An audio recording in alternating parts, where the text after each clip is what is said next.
आमना सामना media audio article में आपका स्वागत है। महाकुंभ, सब कुछ लुटा के होश में आए तो क्या किया। मजमून निगार सहाफ़ी डॉक्टर सलीम खान। कोरोना का दूसरा जन्म वजीर आजम के दूसरे वर्जन की तरह पहले से खतरनाक साबित हुआ। पहली बार जब कोरोना हिंदुस्तान में आया तो वो बुजुर्गों की जानिब मुतवज्जह था। इस बार वो जवानों को अपने चुंगल में ले रहा है। वजीर आजम भी पहली बार सबका साथ सबका विकास करने के लिए आए थे, लेकिन दूसरी बार कश्मीर और राम मंदिर के नाम पर देश का विनाश कर रहे हैं। साधु का रूप धारण करने के बाद वजीर आजम के लिए कुंभ मेले पर पाबंदी लगाना बहुत बड़ा धर्म संकट था। इसलिए उन्होंने इसको अलामती बनाने के लिए सिर्फ गुजारिश पर इक्तफा किया, लेकिन इससे कबल मुख्तलिफ अखाड़ों से बातचीत कर ली गई थी। इसलिए जूना अखाड़ा और उसके हामियों ने कुंभ मेले का खात्मा बिलखैर कर दिया। 5 अप्रैल को हिंदुस्तान में कोरोना से मुतासरीन की तादाद सारे पुराने रिकॉर्ड तोड़कर 1,05,000 यौमिया पर पहुंच गई थी। वजीर आजम की अपील अगर इस वक्त भी आ जाती तो 2 हफ्ते बाद ये 2,74,000 पर नहीं होती, लेकिन दूर अंदेशे से आरी इब्नुल वक्त सियासतदानों ने अपने ही भक्तों का बेड़ा गर्क कर दिया। इस मौके पर फिल्म इस साल का नगमा माँ तरमीम सादिक आता है। हम बदनसीब कुंभ की रुसवाई बन गए, खुद ही लगा के आग तमाशाई बन गए। दामन से अभी शोले बुझाए तो क्या किया, सब कुछ लुटा के होश में आए तो क्या किया।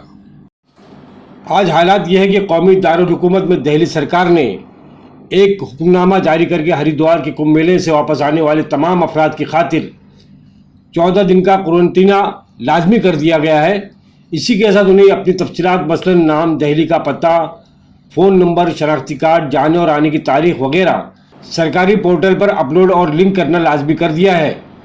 कुंभ 2021 से दिल्ली वापस आने वाले किसी रिहायशी ने अगर मतलूबा तफसीलात मालूमात अपलोड नहीं की तो इसे सरकारी क्वारंटाइन भेजा जाएगा, जो किसी कैद से कम नहीं है।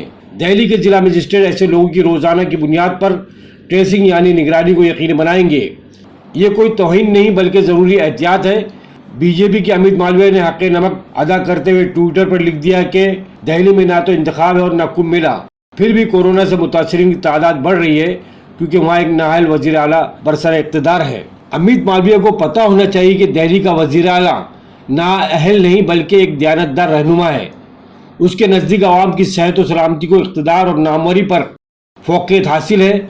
वो मरीजों की जाँच करवा कर उनकी सही तादाद से लोगों को आगाह करता है ताकि वो खबरदार हो जाए। मरने वालों की तादाद छुपाकर शुतुरमुर्ग की मानिंद अपना मुंह रेत में नहीं छुपाता। ये सब तो उत्तर प्रदेश और गुजरात में हो रहा है, जहां अव्वल तो टेस्टिंग नहीं होती भी है तो रिपोर्ट में ताख़ीर की जाती है और उसमें घपले किए जाते हैं। शमशान घाट को घेरा जाता है ताकि नामा निगार अज खुद दुरुस्त तादाद न जान सके।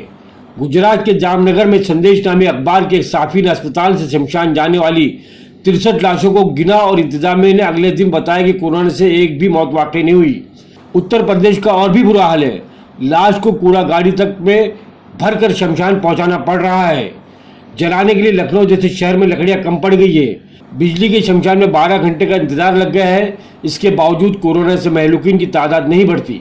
दिल्ली के अलावा उड़ीसा, गुजरात, कर्नाटक और मध्य प्रदेश सरकार ने भी कुंभ से आने वालों की जाँच और क्वारंटीना की पाबंदी लगाई है। इन 5 में से 3 रियासतों की राम भक्त सरकार भी वही सब करने पर मजबूर हो गई जो रावण के नाअहल पैरोकार कर रहे हैं। उड़ीसा की शराइत तो बिल्कुल दिल्ली जैसी है, यानी टेस्ट और क्वारंटीना के साथ जिला अफसरान को फहरिस्त की फराहमी ताकि वो निगरानी कर सके। मध्य प्रदेश के अंदर कुंभ मेले से लौटने वालों के लिए जिला कलेक्टर को बताना लाजिम करार दिया गया है। इसके बाद सरकारी अफसरान उन्हें 7 दिन के लिए क्वारंटाइन में भेजेंगे। कर्नाटक और गुजरात को भी ये 7 दिन का क्वारंटाइन किसने बता दिया कोई नहीं जानता। गुजरात में कुंभ से आने वाले 230 मुसाफिरों का कोरोना टेस्ट किया गया तो उनमें से 15 मुतासिर पाए गए, इसलिए उन्हें फौरी तौर पर आज ही कोविड सेंटर में भेज दिया गया। इससे कल 34 मुतासिर पाए गए थे, इसलिए वज़ीर आला रूपानी ने कुंभ से गुजरात वापस आने वालों के लिए कोरोना की जांच ज़रूरी कर दी है, क्योंकि लाख पर्दापोशी के बावजूद अब तक 4,50,000 से ज़्यादा लोग मुतासिर हो चुके हैं और 5,300 से ज़्यादा अफराद की मौत बतानी पड़ी है। पिछले 24 घंटों में 10,000 मुतासिरीन का इजाफा और 110 लोगों की मौत को सरकार ने तस्लीम किया है। 9 अप्रैल को आचार्य प्रमोद कृष्णम ने यह इल्ज़ाम भी लगाया था कि अपनी कमजोरी को छुपाने के लिए हुकूमत ने कबल अज़ वक्त महाकुंभ का एहतमाम किया आचार्य ने कहा कि ये पहली बार 12 साल के बजाय 11 में कुंभ लग रहा है। इससे कल ये मेला 2010 में हुआ था तो उसे 2022 में होना चाहिए था, लेकिन हुकूमत ने अखाड़ा परिषद की मिलीभगत से इसे 1 साल पहले करके हिंदू मजहब, अकीदा और रिवायत की खिलाफ वर्जी की है। उन्होंने इसे एक सियासी साजिश करार देते हुए कहा कि चूंकि आइंदा साल उत्तराखंड में इंतखाब है, इसलिए इसका सियासी फ़ायदा उठाने की गर्ज से आवाम की जान को जोखिम में डाल दिया गया है। ये बात बिल्कुल दुरुस्त है, क्योंकि इन हालात में अगर 12 साल हो जाए तब भी इसे 13वें साल तक मुलतवी कर देना चाहिए। इसके बावजूद कबल अज़ वक्त मुनक्किद करने की साजिश करना, वैसे इब्तिदा में इसे जनवरी के वस्त से अप्रैल के आखिर तक चलना था और जुमला 9 मुक़द्दस डुबकियाँ लगनी थी, लेकिन इसे 3 माह मुलतवी करने के सबब 5वीं डुबकियों का मुहूर्त तो वैसे ही डूब गया। बाकी 3 ने ऐसी तबाही मचाई कि चौथी को मनसूख करने पर मजबूर होना पड़ा। महाकुंभ का बैसाखी स्नान हमेशा तनाज़े का सबब बनता रहा है। तारीख में ऐसा कभी नहीं हुआ कि यह मौका किसी हादसे या तनाज़े के बगैर गुजर जाए। आज़ादी के बाद 1950 में 14 अप्रैल के शाही स्नान में हर की पौड़ी के बैरर टूटने की वजह से 50 से 60 जायरीन हलाक हो गए थे। 1986 के अंदर महाकुंभ में भीड़ के बढ़ जाने से 5 लोग मौत के घाट उतर गए। 1989 में 2 बड़े अखाड़ों के दरमियान लड़ाई हो गई और तनाज़ा इस कदर बढ़ा कि शाही स्नान को मुलतवी करना पड़ा। 2010 में शाही स्नान के दौरान हादसा हुआ और 7 लोगों ने अपनी जान गंवाई। इस बार लोग मुतमईन थे, 14 अप्रैल के शाही स्नान में कोई हादसा नहीं हुआ, हालांकि कोरोना का बम खामोशी से फूट चुका था। वो दुआ कर रहे थे आखिरी स्नान बखैर खूबी हो जाए, जिसे मनसूख किया जा चुका है। मोदी युग में महाकुंभ की आन बान और शान कुछ और ही थी। पहले शाही अखाड़ों के जुलूस इतने बड़े नहीं होते थे, लेकिन कोरोना के ज़माने में 1100 से ज़्यादा गाड़ियों ने हिस्सा लेकर कमाल कर दिया।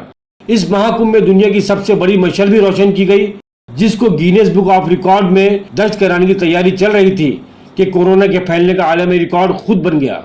वजीर आजम का दामन गुजरात के फसाद से पहले ही दागदार है, लेकिन अब इससे भी बड़ा दाग लग गया है, इसलिए महाकुंभ की तबाही का अंदाज़ा लगाना मुश्किल है। इस बार ये तबाही और बर्बादी नफरत के बजाय अकीदत के रास्ते से आई है, लेकिन दोनों में सियासी मफाद मुश्तरक है। वजीर आजम के इस कारनामे पर कलीम आजिज का ये शेर याद आता है, दामन पे कोई छींट न खंजर पे कोई दाग, तुम कत्ल करो हो के करामात करो हो। दोस्तों, ये आर्टिकल था मारूफ सहाफ़ी तज्ज़िया निगार डॉक्टर सलीम खान का। सुनने और देखने के लिए आप सभी नाजरीन का बहुत बहुत शुक्रिया। आमना सामना मीडिया चैनल को सब्सक्राइब कीजिए, बेल आइकन को दबाना ना भूलें, ताकि आपको इस तरह के मज़ामीन ऑडियो आर्टिकल बर वक्त मिलते रहें। शुक्रिया, जय हिंद, धन्यवाद, अल्लाह हाफिज़।